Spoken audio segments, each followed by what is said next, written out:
Hello student, welcome back in online class of science. हमारा आज का टॉपिक है कि सक्रियता श्रेणी क्या है, या एक्टिविटी सीरीज या रीएक्टिविटी सीरीज क्या है।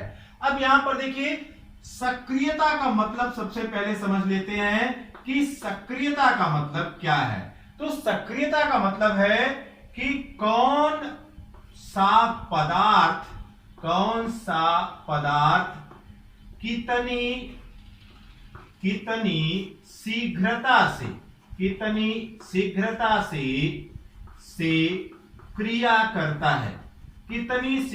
से क्रिया करता है, तो सक्रियता का यह अर्थ है कि कौन सा पदार्थ कितनी शीघ्रता से क्रिया करता है।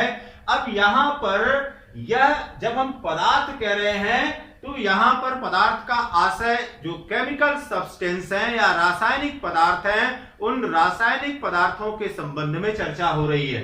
फिर आप ध्यान दीजिए कि ये रासायनिक पदार्थ यहां पर धातुओं के संबंध में चर्चा हो रही है या मेटल्स के संबंध में चर्चा हो रही है।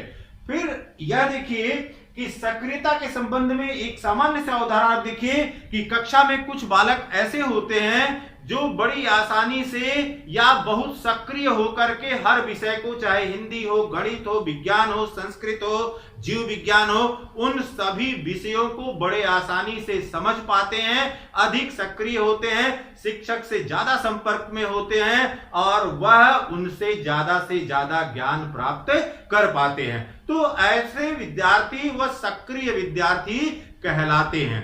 अब जब धातुओं का संदर्भ लिया था तो धातुओं के संदर्भ में जब केमिकल रिएक्शंस आपको बताए थे तो उस केमिकल रिएक्शन के समय में आपको बताया था कि धातुओं की जो रासायनिक क्रिया होती है, धातुओं की रासायनिक क्रिया या केमिकल रिएक्शंस, उसमें सबसे पहले आपको चर्चा किया था कि धातुएं ऑक्सीजन से किस प्रकार से क्रिया करती हैं। उस ऑक्सीजन की क्रिया में आपने विभिन्न कंडीशन लिया था कि कमरे के तापमान पर किस प्रकार से वायु की उपस्थिति में यह क्रिया करता है, फिर इसको गर्म करने पर क्या क्रिया होती है, या इसको अधिक गर्म करने पर क्या क्रिया होती है, या कौन सी ऐसी धातुएं हैं जो किसी भी तापमान पर या किसी भी तरह से ऑक्सीजन से क्रिया नहीं करती हैं। फिर आगे चर्चा किया था कि जल से क्रिया, धातुएं जल से किस प्रकार से क्रिया करती हैं। कुछ धातुएं ठंडे पानी से क्रिया करती हैं, कुछ गर्म पानी से क्रिया करती हैं, और कुछ ऐसी भी धातुएं हैं जो कि भाप से क्रिया करती हैं, और फिर वही बात कि कुछ ऐसी हैं कि जो किसी प्रकार की रासायनिक अभिक्रिया को प्रदर्शित नहीं करती हैं। फिर अम्लों के साथ अभिक्रिया देखा गया था कि तनु अम्लों के साथ किस प्रकार की अभिक्रिया होती है। वहां पर मैंने बताया था कि हाइड्रोक्लोरिक अम्ल या सल्फ्यूरिक अम्ल से जब यह डाइल्यूट होती हैं या तनु होते हैं तो तनु अम्लों से यह धातुएं अभिक्रिया करती हैं, और वहां पर आपको बताया था कि यह हाइड्रोक्लोरिक अम्ल से किस प्रकार से क्रिया करती है और वह सल्फ्यूरिक अम्ल से किस प्रकार से अभिक्रिया करती है। जब वह हाइड्रोक्लोरिक अम्ल से क्रिया करती है तो संगत क्लोराइड बनते हैं, जब सल्फ्यूरिक अम्ल से क्रिया करती है तो संगत सल्फेट बनते हैं, लेकिन नाइट्रिक अम्ल से कोई क्रिया नहीं होती है या HNO3 से कोई अभिक्रिया नहीं होती है। तो HNO3 से या नाइट्रिक अम्ल से कोई क्रिया नहीं होती है। उसके संबंध में आपको बताया था कि नाइट्रिक अम्ल एक प्रबल ऑक्सीकारक है जिसकी वजह से यहां पर कोई अभिक्रिया नहीं होती है।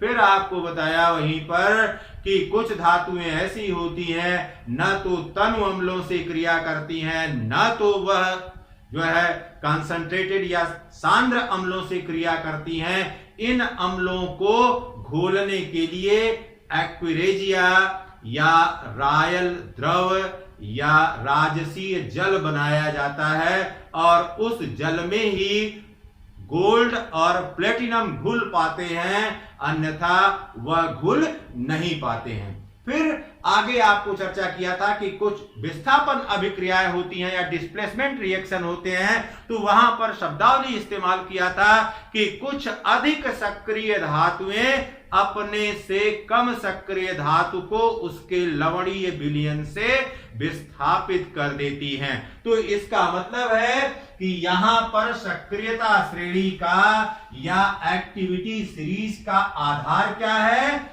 एक्टिविटी सीरीज का आधार है कि क्या रासायनिक अभिक्रियाएं हो रही हैं, वह रासायनिक अभिक्रिया वायु से किस प्रकार से हो रही है, जल से किस प्रकार से अभिक्रिया हो रही है, तनु अम्लों से किस प्रकार से क्रिया हो रही है, या इसी प्रकार से किस प्रकार से यह विस्थापन अभिक्रियाओं को यह प्रदर्शित कर रहा है। तो इस बेस पर जो यहां पर आधार आपको बताया, इस आधार पर सक्रियता श्रेणी बनाई गई है। अब फिर यहां पर देखिए, जो सक्रियता श्रेणी है उस सक्रियता श्रेणी को अब क्या कह सकते हैं? सक्रियता श्रेणी या जो रिएक्टिविटी सीरीज है यह एक प्रायोगिक श्रेणी है, एक्सपेरिमेंटल सीरीज है। फिर देखिए, यह संरचनात्मक सीरीज है। इसका मतलब है कि यह कंस्ट्रक्शन पर भी कहीं निर्भर कर रहा है, और जब संरचना कह रहे हैं, this means that we are considering the atomic structure, या उसके जो परमाणु की संरचना है उस परमाणु के संबंध में, संरचना के संबंध में बात हो रही है। फिर तीसरी बात यहां पर है कि यह तार्किक है या लॉजिकल है। तो प्रायोगिक, संरचनात्मक और तार्किक श्रेणी है, एक्सपेरिमेंटल, कंस्ट्रक्शनल या स्ट्रक्चरल एंड लॉजिकल सीरीज है। तो इस बात का आपको ध्यान रखना है कि ऐसे ही अकस्मात से यह नहीं बना दी गई है। तो धातुओं को उनकी सक्रियता के आधार पर एक स्तंभ के रूप में, एक ऊर्ध्वाधर स्तंभ के रूप में ऊपर सबसे अधिक सक्रिय धातु और नीचे सबसे कम सक्रिय धातु के रूप में व्यवस्थित किया गया है। इस प्रकार की श्रेणी को हम सक्रियता श्रेणी कहते हैं। यहां पर आप देखें कि अब इस सक्रियता श्रेणी में क्या क्या चीजें हमको स्पष्ट हो रही हैं। इस सक्रियता श्रेणी में आप देखेंगे कि यहां पर सबसे ऊपर देखिए, यहां पर पोटेशियम है, सोडियम है, कैल्शियम है, मैग्नीशियम है, एल्युमिनियम है, जिंक है, आयरन है, टिन है, लेड है, फिर हाइड्रोजन यहां पर रखा गया है, कॉपर है, मरकरी है, सिल्वर है, गोल्ड है और प्लेटिनम रखा गया है। तो यहां पर देखिए, पहली बात जो सक्रियता श्रेणी से निकल करके आ रही है कि सबसे अधिक सक्रिय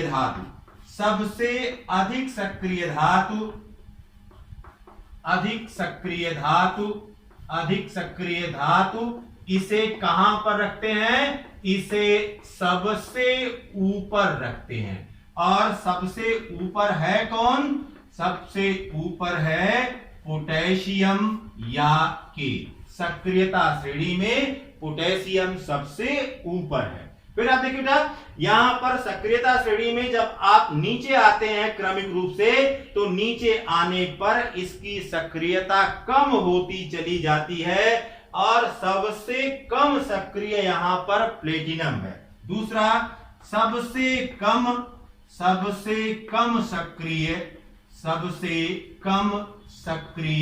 यहां पर प्लेटिनम है। तो सबसे कम सक्रिय धातु यहां पर सबसे नीचे रखी गई है और सबसे अधिक सक्रिय धातु यहां पर सबसे ऊपर रखी गई है। अब तीसरी बात यहां पर निकल करके आती है कि सक्रियता श्रेणी में हाइड्रोजन को यहां पर रखा गया है, जबकि हम जानते हैं कि हाइड्रोजन क्या है? हाइड्रोजन एक नॉन मेटल है या हाइड्रोजन एक अधातु है, लेकिन फिर भी इसको सक्रियता श्रेणी में रखे हुए हैं। इसके पीछे कारण है कि हाइड्रोजन क्या करता है?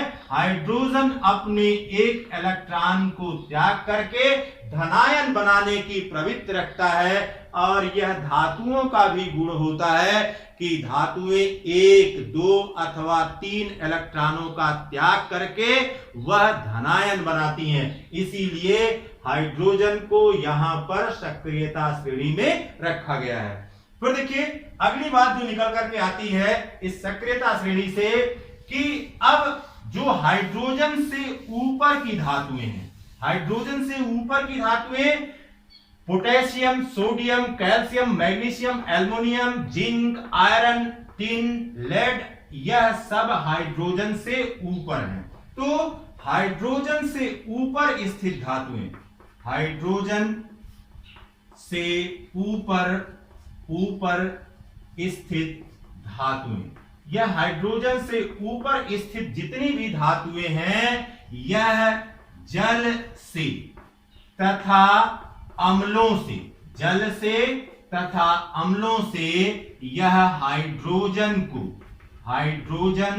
को विस्थापित कर देती हैं, हाइड्रोजन को विस्थापित कर देती हैं। इसका मतलब है कि हाइड्रोजन से ऊपर जितनी भी धातु है बड़े आसानी से जब चाहे पानी से आप क्रिया कराएंगे अथवा आप अम्लों से क्रिया कराएंगे, यह बड़ी आसानी से यह जल के अणु, देखिए जल के अणु में H2O होता है और यह डिसोसिएट होता है H+ और OH- आयन में। इसी प्रकार से HCl यह डिसोसिएट होता है H+ एंड Cl- आयन में। इसी प्रकार से H2SO4 अगर लेते हैं तो यह डिसोसिएट होता है 2H+ SO4- में। तो इन सब में आप देख रहे हैं कि यह हाइड्रोजन आयन है। तो सक्रियता श्रेणी में हाइड्रोजन से ऊपर स्थित जो धातुएं होती हैं वह बड़ी आसानी से क्या करती हैं, वह बड़ी आसानी से जल से अथवा अम्लों से उसके हाइड्रोजन को विस्थापित कर देती हैं और हाइड्रोजन गैस इवॉल्व होती है या हाइड्रोजन गैस यह निष्कासित करती हैं। फिर देखिए अब अगली बात है कि हाइड्रोजन के नीचे जो धातुएं होती हैं वह हाइड्रोजन के नीचे जो धातुएं हैं वह कम सक्रिय होती हैं। तो हाइड्रोजन से कम सक्रिय होती हैं, इसके अंतर्गत कॉपर है, मरकरी है, सिल्वर है, गोल्ड है और प्लेटिनम है। तो अब यहां पर पांचवी बात निकल करके आती है कि हाइड्रोजन से नीचे स्थित धातुएं जल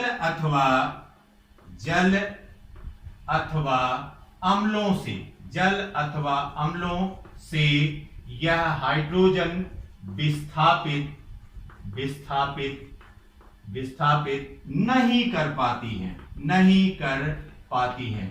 ठीक, तो ये इतनी बात है कि सक्रियता श्रेणी यह बताता है कि धातुओं में सबसे अधिक सक्रिय कौन है और इस प्रकार से इनका ऊर्ध्वाधर एक अरेंजमेंट किया गया और उस अरेंजमेंट में सबसे अधिक सक्रिय धातु को ऊपर रखा गया, सबसे कम सक्रिय धातु को सबसे नीचे रखा गया।